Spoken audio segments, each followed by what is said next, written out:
¿Se oye? Sí, más o menos. Dios les bendiga, hermanos. Qué gran privilegio nosotros poder celebrar lo que estamos celebrando hoy. Y una de las cosas que más me asombra de la temporada navideña es el nivel de alegría que se experimenta en todas las partes del mundo. Cuando se acerca esta víspera navideña, la gente como que se siente más alegre, ¿no? ¿No se han dado cuenta de eso? Las canciones y todas las cosas. Y creo que si lo comparamos con los demás meses del año, yo diría que diciembre o esta temporada navideña es la temporada favorita de la mayoría de las personas. Y por un lado eso es algo muy bueno, porque en un mundo con tantos problemas, con tantas situaciones, recordar estas cosas y ponernos alegres es bueno. Pero por otro lado es algo triste también, porque el mundo celebra algo de lo que no tiene idea ni siquiera. El mundo celebra la Navidad sin tener idea de lo que la Navidad significa y de las implicaciones que tiene la Navidad. Así que celebran de una manera vana, vacía y pasajera, porque el doble se gasta. Hay algunos que ya lo gastaron. Y de pronto llega enero. Entonces, para el mundo, celebrar la Navidad es algo muy vacío y muy pasajero. Pero para los cristianos, esto no es así. Porque los cristianos celebramos la noticia más hermosa que jamás se ha escuchado. Los cristianos celebramos uno de los misterios más grandes que hay y lo que es central en nuestra fe. Así que para los cristianos la encarnación es un motivo de gran gozo y de gran celebración, y debe serlo así no solo en época navideña. Debemos sentir este gozo todos los días del año. Y celebramos esto, que Dios se hizo hombre para salvar pecadores. Eso es la Navidad. Esas son las buenas nuevas. Y estas buenas nuevas las encontramos en el texto que se leyó aquí, en Lucas capítulo 2, versículos 8 al 14. Lucas 2, 8 al 14. Dice: había pastores en la misma región que velaban y guardaban las vigilias de la noche sobre su rebaño. Y he aquí se les presentó un ángel del Señor, y la gloria del Señor los rodeó de resplandor, y tuvieron gran temor. Pero el ángel les dijo: no temáis, porque aquí os doy nuevas de gran gozo, que será para todo el pueblo, que os ha nacido hoy en la ciudad de David un Salvador, que es Cristo el Señor. Esto os servirá de señal. Hallaréis al niño envuelto en pañales, acostado en un pesebre. Y repentinamente apareció con el ángel una multitud de las huestes celestiales que alababan a Dios y decían: gloria a Dios en las alturas y en la tierra paz, buena voluntad para con los hombres. Qué tremendo anuncio, qué glorioso anuncio. Esta es la mejor noticia que jamás vamos a escuchar. Y es una noticia que debería llenarnos de gozo durante todo el año, no solamente ahora en la temporada de diciembre. Lamentablemente, los cristianos también tendemos a recordar esta noticia solamente en diciembre. Esa es la verdad. Y yo creo que el problema es que este anuncio es un anuncio viejo, es una noticia pasada, es una noticia que tiene más de 2000 años de antigüedad. y las noticias pasadas a nosotros como que no nos causan mucha emoción, ¿verdad? Si yo le dijera que Luis Abinader ganó las elecciones presidenciales de 2020, nadie se emociona, ¿verdad que no? ¿Por qué? Porque es una noticia pasada. Y aunque no debería, la realidad es que algo similar pasa con la noticia del nacimiento de Cristo. Es muy emocionante, pero ya nos lo sabemos. ¿No es así? Lo hemos escuchado tantas veces, lo hemos visto en tantos dramas, que ya no nos causa ninguna emoción. Y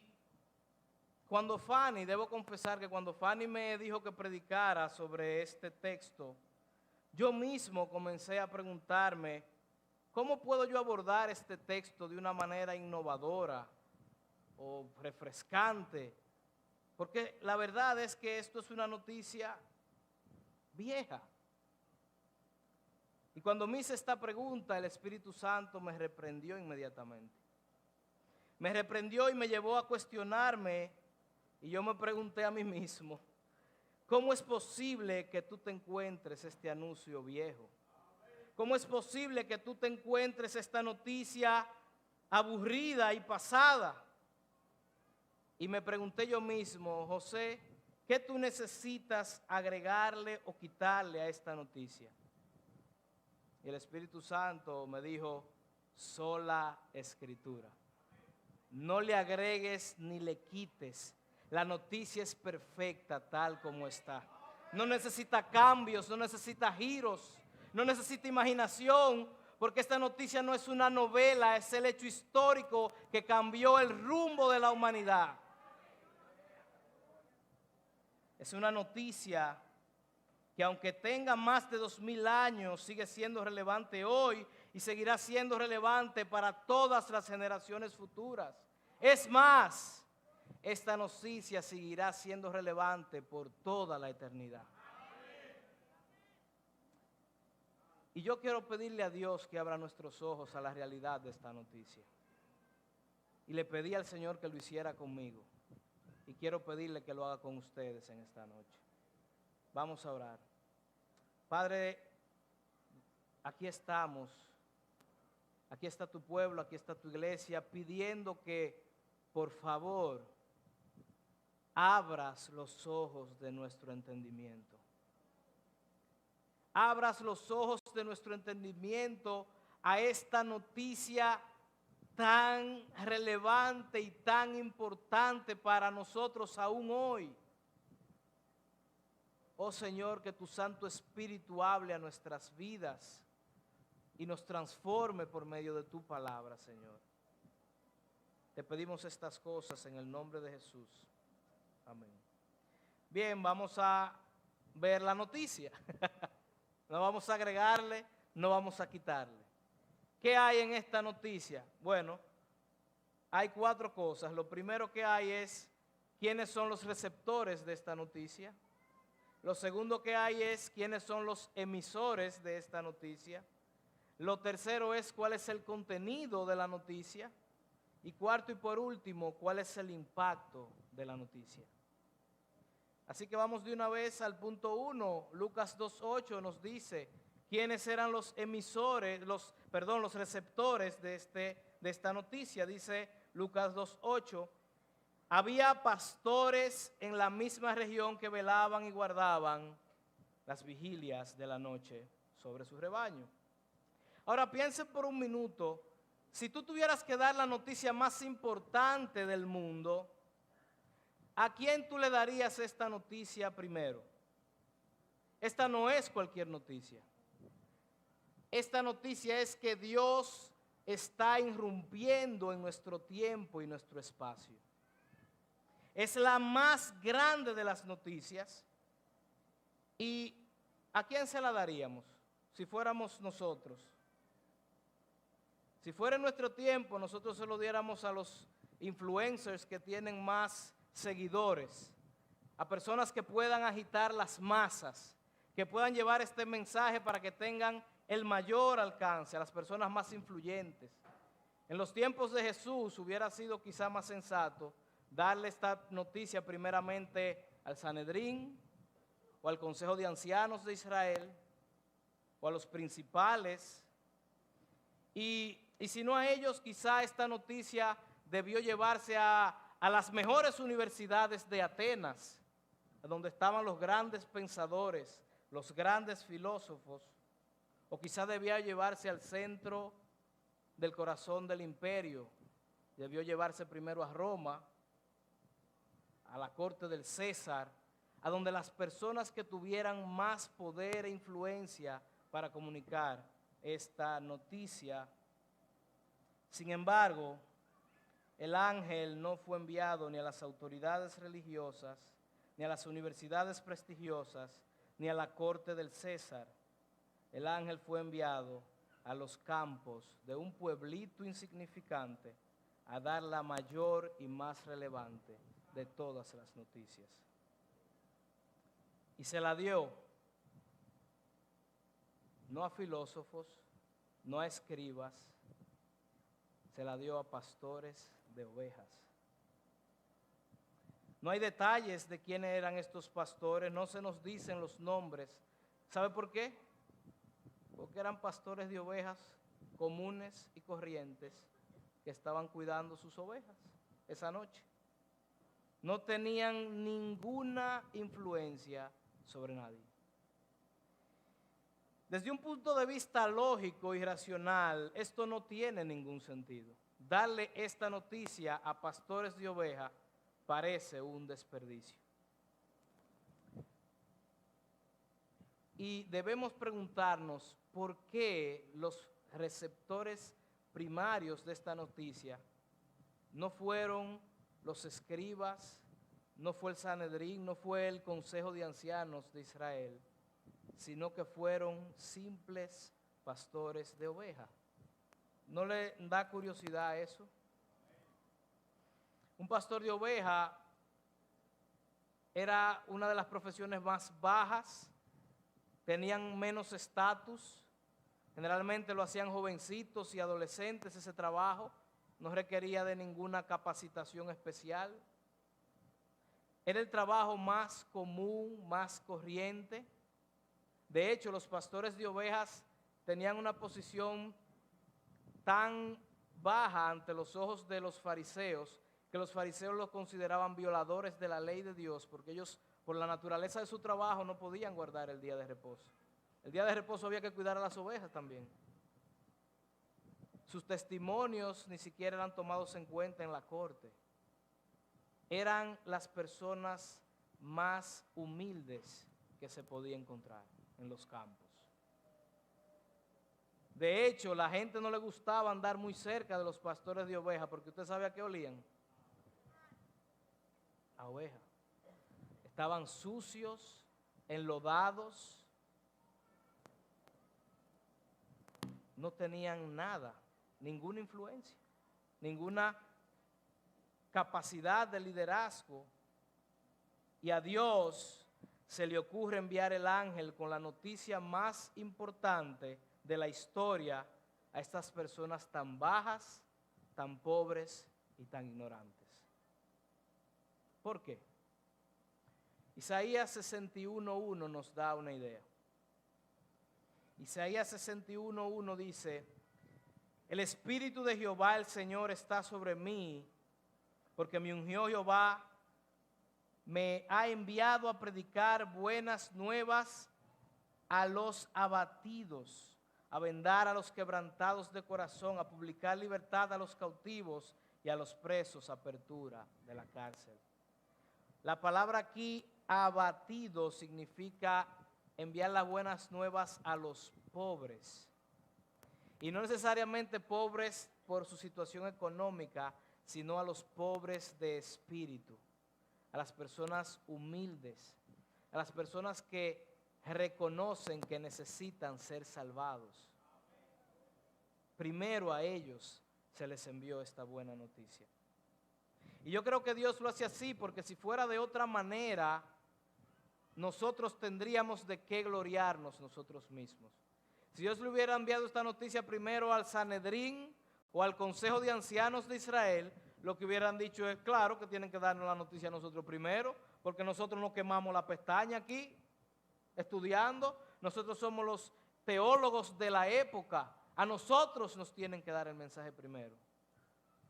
Pero no. Dios le da esta noticia de la encarnación a pastores de ovejas que seguramente no sabían leer ni escribir. Y Dios todavía sigue haciendo esto hoy. Dios no cambia. Dios sigue revelando su mensaje de salvación a los abatidos, a los pobres de espíritu y a los menospreciados. En Primera de Corintios, en la iglesia de Corinto, algunos hermanos estaban jactándose de su posición, de su sabiduría, de su poder. Y oigan lo que le escribe Pablo a estos de Corinto, en Primera de Corintios 1, capítulo 1, versículos 26 al 31. Pues mirad, hermanos, vuestra vocación, que no sois muchos sabios según la carne, ni muchos poderosos, ni muchos nobles, sino que lo necio del mundo escogió Dios para avergonzar a los sabios, y lo débil del mundo escogió Dios para avergonzar a lo fuerte, y lo vil del mundo y lo menospreciado escogió Dios, y lo que no es, para deshacer lo que es, a fin de que nadie se jacte en su presencia. Mas por él estáis vosotros en Cristo Jesús, el cual nos ha sido hecho por Dios sabiduría, justificación, santificación y redención, para que, como está escrito, el que se gloría, gloríese en el Señor. Los pastores sabían que en ellos no había nada por lo cual ellos merecieran recibir esta noticia. Dios no le reveló estas cosas a los intelectuales y sabios y entendidos de la época, porque los sabios y entendidos de la época rechazaron la noticia y rechazaron al Mesías. ¿Y sabe por qué lo rechazaron? Por su orgullo. Por su orgullo. Dios revela este mensaje a los que se dejan enseñar. Dios revela este mensaje a los que son como niños. ¿Y qué hay de ti? ¿Has tú renunciado a tu orgullo y has venido a este Salvador?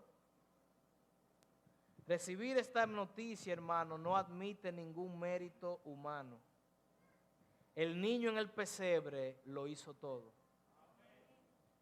Y solo aquellos que son suficientemente simples para aceptar este regalo, solo ellos podrán ver la salvación de Dios. Número 2, ¿qué más vemos? Los emisores de esta noticia que estaban aquí. Leemos en el versículo 9, Lucas 2:9. Dice, y he aquí, se les presentó un ángel del Señor a los pastores, y la gloria del Señor los rodeó de resplandor y tuvieron gran temor. El emisor de este mensaje primero fue un ángel. Usemos nuestra imaginación un momento. Aquí están pastores de ovejas en una noche en Belén cuidando sus rebaños. Y de repente, mientras están cuidando a sus ovejas, dice que la gloria del Señor los alumbró y se le apareció un ángel. ¿Usted puede imaginarse eso lo que es? Estos pastores sienten, dice, gran temor. Se sienten aterrados ante la escena que están viendo. Mire, ver un ángel del Señor no es cualquier cosa. Nosotros vemos estos niños, estos angelitos que vienen y siempre nos lo pintan así. Y vemos los angelitos que hacen los niños en la nieve. ¿Usted lo ha visto? Los ángeles del cielo no son nada que ver con eso. Todos en la Biblia, sin excepción, cuando se le aparece un ángel del Señor, tiemblan ante la presencia de este ser. Por eso yo siempre le he dicho al Señor que a mí no me interesa ver nada del mundo espiritual. Ni siquiera los ángeles quiero yo verlos. Y estos pastores están aterrados y los pastores no pueden posiblemente ni hablar porque Dios le está revelando su gloria por medio de este ángel. Dice que la gloria del Señor fue la que los alumbró. Y eso es lo que pasa cuando la gloria del Señor alumbra a aquellos que son sencillos y humildes de corazón. Sentimos gran temor al ver la santidad, la majestad, la pureza de este Dios. Y al compararlo con mi bajeza, siento terror. Y ahora, ¿quién podrá defenderme? Ese niño. Bien, pero el ángel sabe que ellos tienen temor. Porque lo primero que el ángel le dice está en el versículo 13. ¿Qué le dice el ángel? Lucas 2:13. Perdón, Lucas 2, 10, sí. Primero es que tiene una buena noticia, ¿verdad? Eso es lo que le dice. Pero lo segundo que le dice, que no tengan temor, es porque por la escena que viene. Él le dice, no teman, porque es una buena noticia que les voy a dar. Pero miren lo que pasa en el versículo 13. Pongan el versículo 13.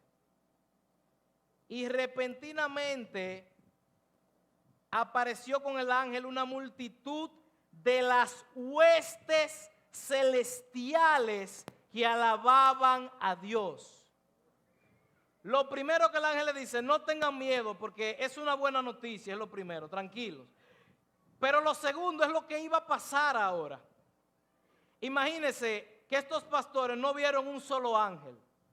Estos pastores vieron una multitud de las huestes celestiales. ¿Usted sabe qué quiere decir eso? Que ahí estaban los batallones de los ejércitos de Jehová, alumbrando con toda la majestad y esplendor el cielo de aquella noche en Belén.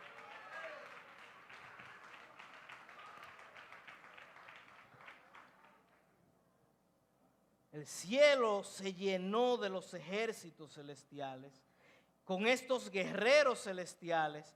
Y cuando tú contrastas esta escena gloriosa en el cielo con la escena que hay unos kilómetros más adelante, la cosa se pone rara.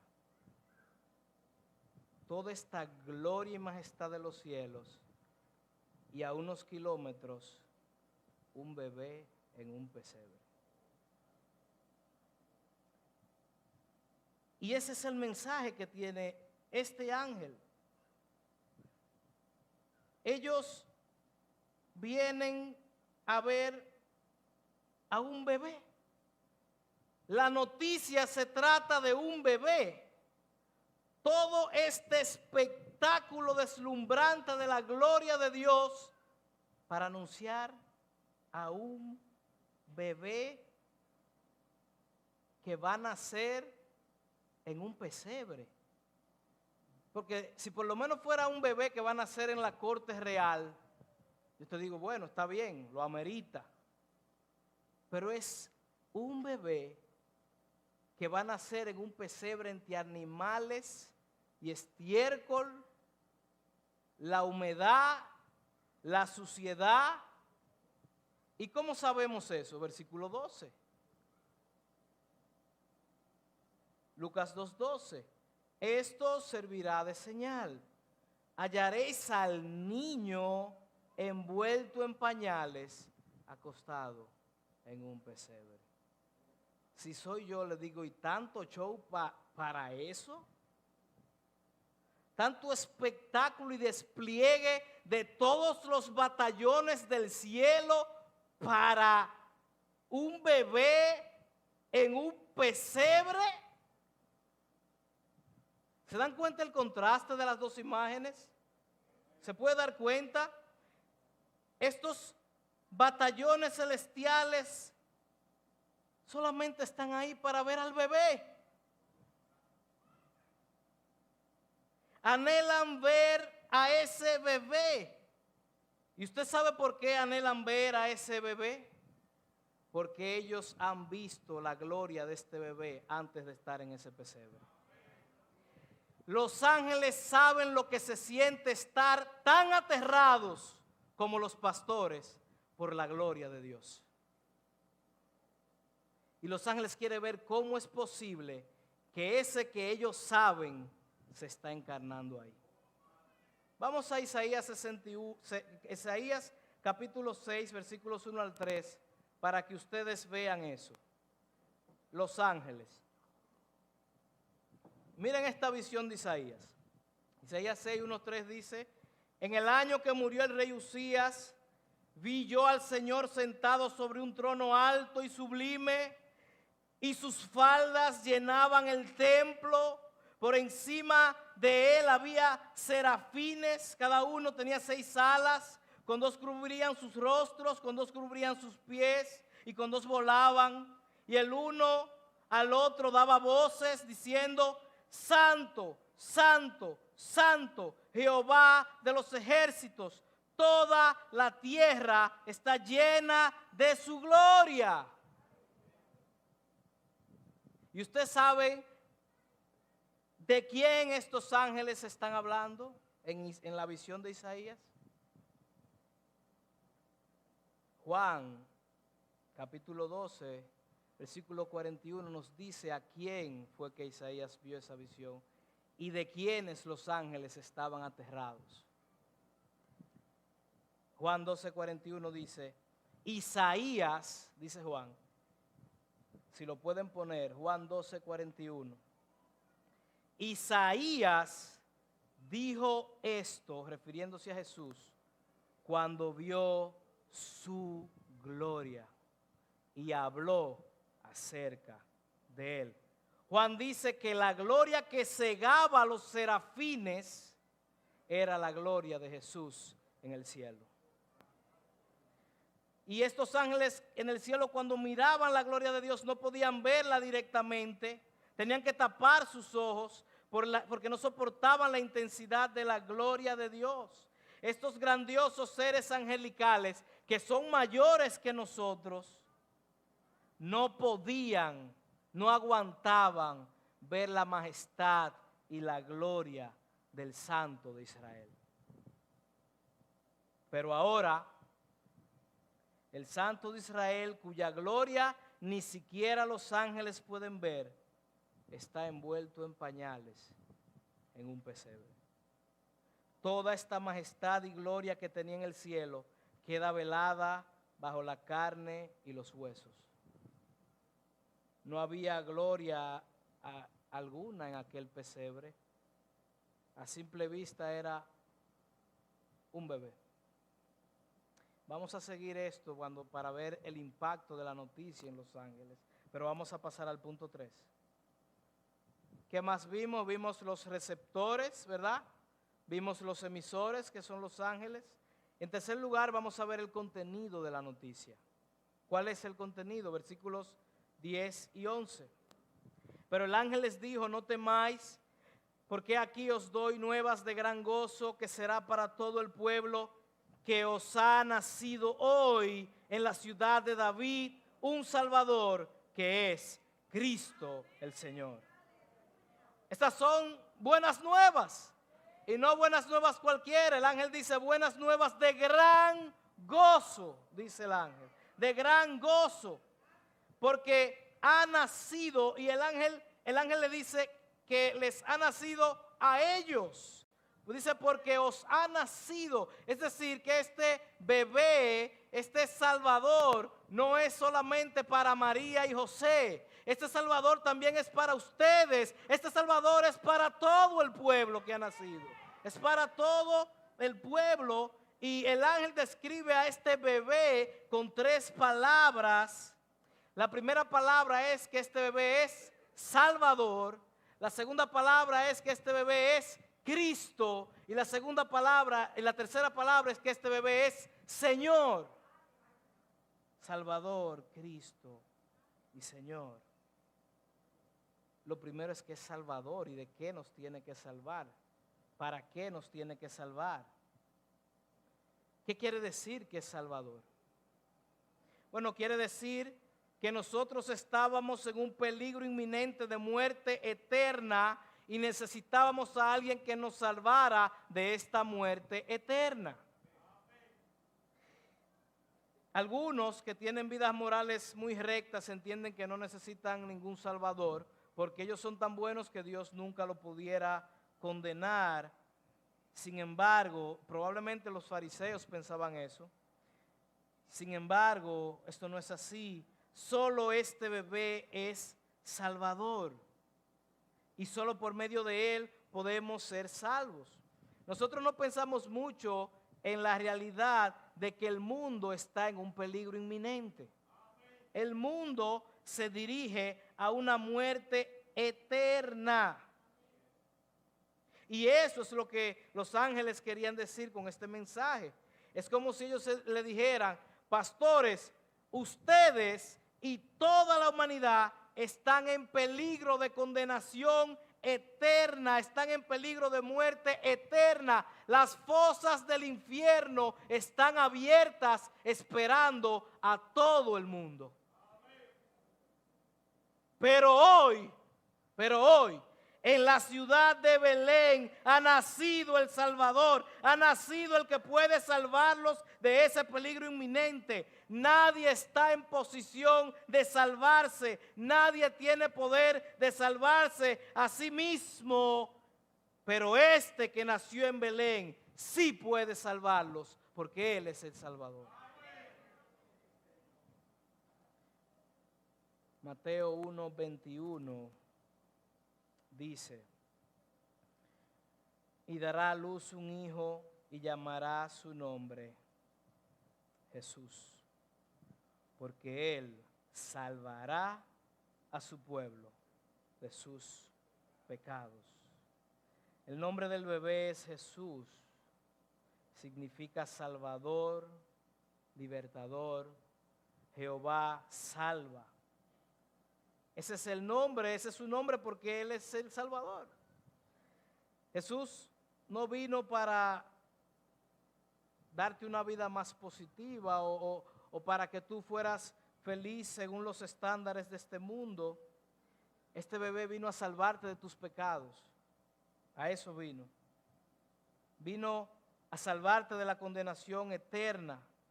Y esa es una buena noticia. Pero este bebé, dice, no es solamente Salvador. El ángel también lo describe como Cristo. Cristo. Ha nacido en la ciudad de Belén el Salvador, el Cristo. Y al decir esto, el ángel describe cómo es que ese Salvador nos va a salvar. Cristo es la traducción en hebreo de la palabra Mesías, que en español es ungido, el ungido de Jehová. En Israel se ungían a personas con un llamado muy especial para cumplir con una misión muy especial. En el Antiguo Testamento había específicamente 3 oficios que requerían la unción. Uno era el sumo sacerdote, otro era el rey y otro era la función de profeta. Y este ángel está diciendo que tiene una buena noticia porque ese Salvador que los va a salvar es el Cristo, es el Mesías, es el ungido, es aquel que cumple con todas las promesas del Antiguo Testamento. Este ungido es el que cumple perfectamente con estos 3 oficios. Como profeta, por ejemplo, ¿quién eran los profetas en el Antiguo Testamento? Los que eran ungidos como profetas eran personas que hablaban de parte de Dios. Moisés fue el primer profeta, quien hablaba al pueblo las palabras de Dios. Elías, Jeremías, Isaías, todos fueron profetas de Dios y hablaban las palabras de Dios al pueblo, pero nunca había llegado un profeta como este bebé. Ningún profeta como Jesús. Él es el cumplimiento de todos los profetas, porque Él no solamente habla las palabras de Dios, sino que Él mismo es la palabra de Dios. Él mismo es el verbo de Dios. Él es el Logos encarnado, la palabra misma. Hebreos 1:2 dice: Dios, habiendo hablado muchas veces y de muchas maneras en otro tiempo a los padres de los profetas, en estos postreros días nos ha hablado por el Hijo, a quien constituyó heredero de todo y por quien asimismo hizo el universo. Después que Jesús se encarna, ya no necesitamos más profetas, porque este fue el último que vino y dijo todo lo que iba a decir. Él es la palabra encarnada, el Logos de Dios. ¿Sabe por qué? Porque Él vino a darnos a conocer a Dios. Nadie puede conocer a Dios a menos que Dios se autorrevele. Y Dios nunca se ha revelado, nunca se ha dado a conocer de ninguna manera aparte del Hijo. ¿Qué dice Juan 1:18? Juan 1:18 dice Jesús que a Dios nadie le vio jamás. Nadie. El unigénito Hijo que está en el seno del Padre, Él es el único que le ha dado a conocer. Cualquier conocimiento de Dios que tengamos aparte del Hijo está distorsionado porque nadie jamás vio a Dios. Nadie jamás ha conocido a Dios, excepto el Hijo, excepto este bebé. Y esta es una buena nueva de gran gozo, porque ahora nosotros podemos conocer a Dios por medio del Hijo. En el Antiguo Testamento había un conocimiento de Dios que estaba velado. Los profetas podían dar a conocer solamente las palabras de Dios. Pero los profetas no podían dar a conocer al Dios, al pueblo, de una manera íntima y relacional. Pero este profeta, Jesús, el ungido, puede darnos a conocer a Dios en un nivel relacional, como amigos, como hijos. Ese día que Dios se encarnó, al encarnarse Dios, Él decidió darse a conocer a los hombres. Y darse a conocer de una manera personal, íntima. ¿Tú sabes por qué hoy tú puedes tener una relación personal e íntima con Dios? Porque Dios se encarnó. Para poder darse a conocer a ti y a mí. ¿No es una buena noticia esa? Todos los profetas eran sombra de Cristo, como el ungido como profeta. Pero también como ungido cumple un oficio sacerdotal. Sabemos que el sumo sacerdote llevaba una ofrenda de holocausto y tenía que estar haciendo sacrificios para llevar al pueblo a la presencia de Dios, para presentar el pueblo a la presencia de Dios. Pero Cristo es el cumplimiento de todos los sumos sacerdotes, porque Cristo como sumo sacerdote ofreció un solo sacrificio una vez y para siempre para llevar al pueblo delante de la presencia de Dios, no simbólicamente como los otros, sino real y efectivamente. Dios se unió a nuestra humanidad para que nuestra humanidad se sentara en los lugares celestiales para siempre. Pero cuando el ángel dice el Cristo, habla de Jesús como ungido, como profeta, como sacerdote, pero también como Rey de reyes y Señor de señores. Este bebé es el descendiente de David, cuyo reinado no tendrá fin. Eso es lo que él está diciendo. Por eso los evangelios se esfuerzan tanto en presentar a Jesús como el hijo de David según la carne. Y en Lucas 1, del 31 al 33, dice: y ahora concebirás en tu vientre y darás a luz un hijo, y llamarás su nombre Jesús. Este será grande y será llamado Hijo del Altísimo, y el Señor le dará el trono de David su padre y reinará sobre la casa de Jacob para siempre, y su reino no tendrá fin. Este es el Salvador, es el Cristo, el ungido de Dios, como profeta, como sacerdote y como rey. Solamente Él puede salvarlos y cumplir perfectamente con estos tres oficios. Pero el mensaje del ángel no termina aquí, porque también no solamente le llama el Cristo, no solamente le llama el Salvador, sino que la última palabra que usa es Curios, Señor. Este bebé en Belén es Señor. ¿Qué quiere decir que Jesucristo es Señor? Cuando el ángel usa esta palabra Curios, significa que Cristo es un gobernante, pero no cualquier gobernante. No se refiere a un gobernante cualquiera. Cuando el ángel usa la palabra Curios, lo que está diciendo es, ese bebé en el pesebre en pañales es Dios mismo. Esa es la palabra que usa, Curios. Es Dios mismo el que está en el pesebre. ¿Qué impacto tiene esta noticia en los ángeles? Y ese es el último punto. Versículos 13 y 14. Lucas 2, 13 y 14. Y repentinamente apareció con el ángel una multitud de las huestes celestiales que alababan a Dios y decían: gloria a Dios en las alturas y en la tierra paz, buena voluntad para con los hombres. Estos ángeles, al contemplar la encarnación de Dios, no están viendo a Dios como un ser débil. Esa es la idea que tenemos desde aquí abajo, ¿verdad?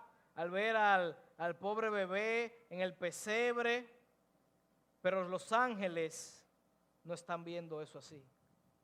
Lo que los ángeles están viendo y solo pueden ver, los hace gritar, exclamar, gloria a Dios en las alturas.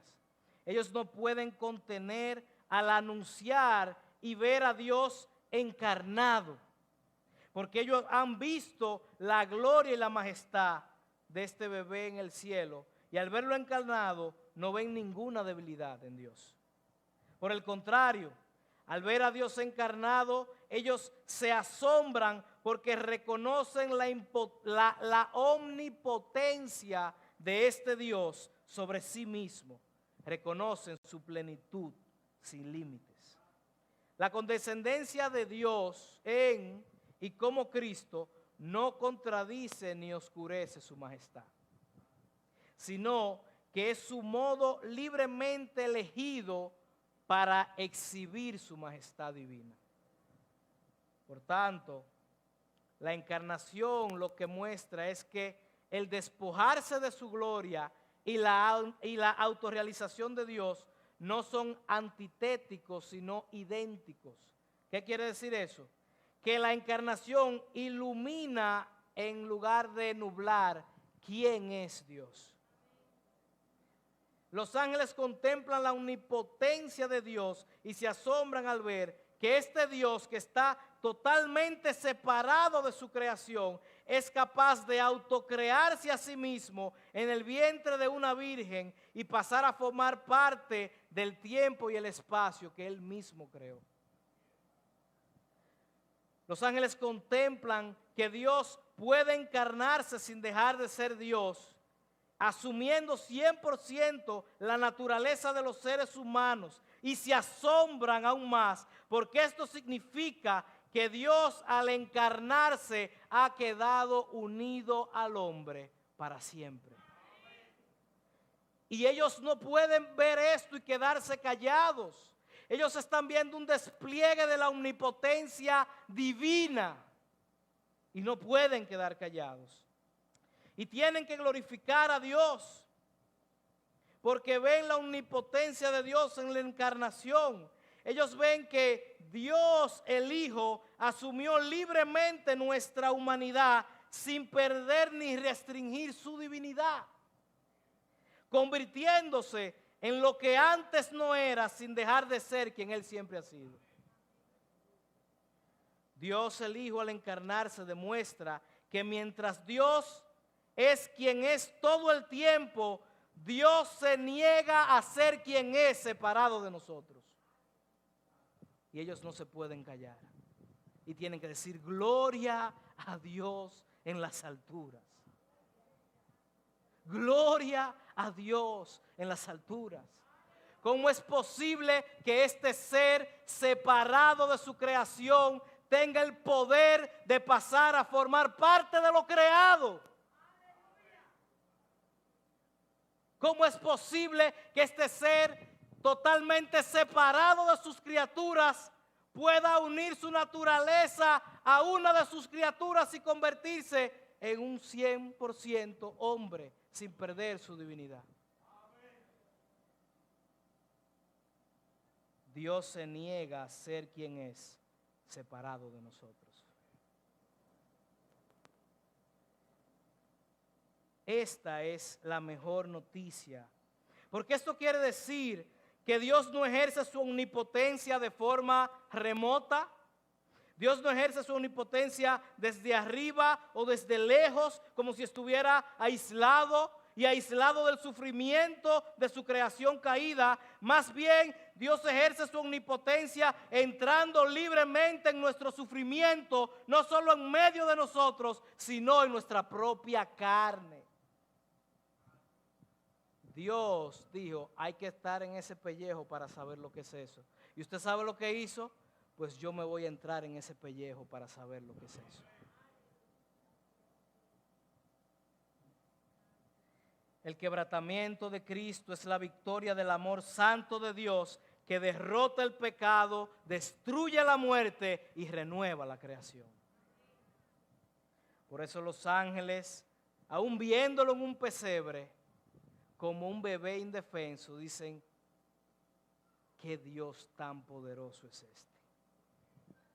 Y no paran de exclamar, gloria a Dios en las alturas, gloria a Dios en las alturas, y en la tierra, paz, buena voluntad para con los hombres. La encarnación, hermanos, no disminuye el poder de Dios, sino que lo confirma. Gloria a Dios en las alturas y en la tierra paz, buena voluntad para con los hombres. ¿Usted sabe qué quiere decir eso? Que Dios muestra su buena voluntad para con los hombres al encarnarse. Si Dios no se hubiera encarnado, ¿tuviera buena voluntad para con los hombres? Si Dios no se hubiera encarnado, ¿usted sabe cuál fuera la voluntad de Dios para con los hombres? Se van todos para el infierno. Pero como se encarnó, le mostró a los hombres su buena voluntad para con ellos. Dios muestra su buena voluntad para con los hombres en que Él mismo se encarnó para compartir lo que Él es con nosotros, para Él poder disfrutar de nosotros y para que nosotros pudiéramos disfrutar de Él por toda la eternidad. ¿Le parecen buenas noticias esta? Pues digamos, gloria a Dios en las alturas. Gloria a Dios en las alturas. Y aquí en la tierra nos paz para con todos nosotros, porque Dios nos ha mostrado su buena voluntad en el Hijo. Nos la ha mostrado, así que esta es la mejor de las noticias, hermano. Vamos a ponernos de pie y vamos a orar.